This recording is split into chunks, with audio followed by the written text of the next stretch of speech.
This will be the speaking microphone only. Okay, guys, we're about to go live. We are live so we would like for you to find your place.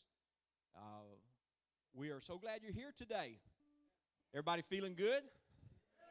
I tell you what, I'm so glad to be alive. Listen, I'm doing so good. I gained 5 pounds this week. I mean, you know I'm eating right if I'm gaining 5 pounds. Well, we're glad that you're here, and we're going to enter into worship. Before we do, I want to, so that I don't want to kill the tempo of the service later. By the way, we have a pretty radical preacher this morning. Her name's Rebecca. So, yeah. She always gives you something. Sliced bread? You like her because she always gives you something. That's all I'm saying. I mean, but hey, it's all good. Now, I want to. Years ago, in the mid '90s, Dr. Tony Evans came to Augusta and spoke at the Bell Auditorium. Anybody remember that? Well, before he spoke at the Bell Auditorium, he spoke to ministers in the auditorium at University Hospital. Some of you don't realize they had an auditorium there, but they do. And so he spoke to all the preachers that wanted to come. He made a statement that I've never forgotten, and the statement was this. He said, "Pastors, a mist in the pulpit is a fog in the pew." That a mist prevents you from seeing clearly. He said, so if the pulpit's not seeing clearly, everybody's going to be confused. So with that in mind, I want to tell you what we're about to do. I thought we would wait and roll this out even next week, but Pastor Brandon and I are anticipating being in Costa Rica next Sunday. Suffering for Jesus. I want you to think that, but what you need to know is one of the Pastor Francisco has a son who is a gourmet chef, and he's already asked how many of us there are going to be, so we're going to suffer a little bit. But here's the deal. I want to tell you what we're about to do, and I'll make it as quick as I can. You know that. And I feel like a hypocrite because I always noodled when I was on the keyboard, but when I'm talking, I can't stand anybody noodling behind me. Here's the deal. You know that as a church and as a staff, we struggled and had to get creative when COVID broke out. We all had to find out what we were going to do, what directions we were going to go. We did the best we could, and we adjusted in a number of ways, not only in the things that we did, but in the pace. The pace at which we do things has really slowed. Because it's just harder to get everybody together, a lot of different things like that. Well, by the grace of God, we have made it this far.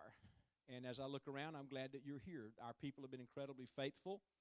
But there are a lot of changes that have happened, not just here, but across the entire Christian community.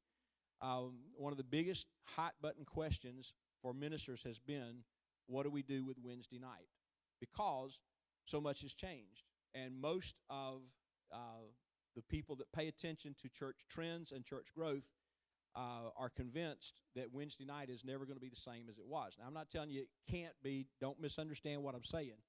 But we also factor in things that we knew before COVID. Like on Wednesday night, we had Rangers and we had girls ministry. And we actually lost an instructor because their child was so young that by being out and at church even as late as 8 o'clock, they lived so far away that by the time they got home, Thursday was a horrible day for their kid in school. And we have found that in general, parents who have little kids just don't want to come out midweek for that long. So what we've done is we have decided that we're going to relaunch Rangers and Missionettes during the Sunday school hour here at the church on Sundays. That way, if you have a child that needs to be in Rangers, you don't have to worry about Wednesday night for your child. Now, we are also not going to have a typical Wednesday night sanctuary service. Our goal is to have Wednesday night electives. And we're not mandating that people do this or that, but it's a suggestion because here's what we really envision. If you want to teach an elective class on Wednesday night, we don't know how many people there will be in all. I know that Bruce and Karen are going to teach. There may be some others. If you choose, and I'm not anybody that wants to, if you choose you want to do a Wednesday night elective class, we will find ways to utilize the cafe. The youth are going to continue to meet on Wednesday night, but we'll find ways to, there are some classrooms downstairs, and we can find, if we have 3 or 4 classes, we'll find a way to do that. And the idea is we want those classes to run from 6:30 to 7:15. Then we want everybody to come up here and do a Wednesday night prayer meeting. I've believed for decades that most churches are hypocritical because we call it Wednesday night prayer meeting, but rarely does anybody pray except over the offering or if they take a minute for prayer. But, I mean, when I think of a prayer meeting, I think of the Brooklyn Tabernacle. They have a prayer meeting every week that is a real bring down the house prayer meeting. And if you talk to Jim Cymbala, he'll tell you he credits that prayer meeting for the success of their ministry. We're not trying to be Brooklyn Tab, but the idea is we want to have a regular time of prayer. Now, if you choose not to teach here, and our overall goal is we would love to have small groups around the CSRA. We've had them before. We've got some that meet on Thursday night. We've had them meet on Tuesday night. We've had them meet on Saturday. The idea of trying to streamline to Wednesday is this. When we come upstairs for the prayer meeting, we want to stream that over the internet so that wherever you are, you can join the prayer meeting. In fact, I'm talking to Philip, and we're going to see if we can work this out. What we'd really like to do, rather than stream it, is to do a Zoom call every Wednesday night. If that's not beyond our reach, that's what why? Because if you're in Hephzibah in a Bible study, you can join the prayer meeting via Zoom. We'll have a big screen up here where we can see everybody who's joining the meeting. So I don't think, lest anybody try to hold me to the fire, I don't think that this is going to be complete in the month of February. But it's our goal. It may take until the 1st of June. I don't know. But this is where, so you know what we're thinking and where our heart is and where our head is. That's what we're looking at. I think it's the most inclusive. It really is elective in the truest sense of the word, meaning that you could elect to be here in a class downstairs or you could be in a house in a class. Now, we have at least two established groups that were actively meeting before COVID started, and that was at Faye and Jesse's house on Thursday night, and also Frank and Pauline have a group at their house. Should they decide to stay on Thursday night, that's fine. No harm, no foul. What we want to do is to serve you. We want your needs to be met, and I believe we can do that better by doing it this way. So we will write all this out and have it available for you, but that's just where we are. So if you have questions, you can talk to me later. You can talk to Pastor Brandon. But we're in agreement on this, and we feel like this is where the Lord is taking us. And I actually think that a lot of ministry is going to look this way.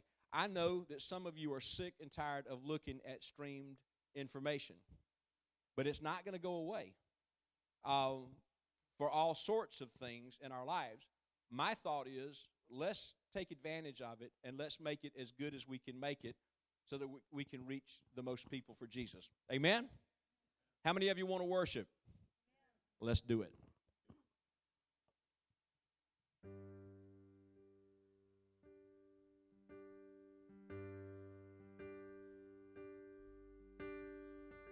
Who am I, the highest king would welcome me?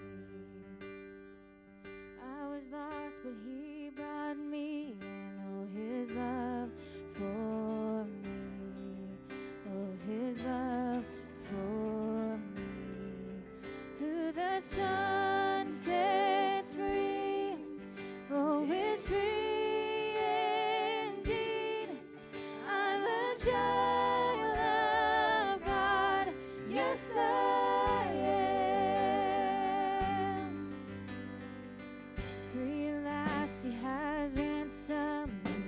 His grace runs deep.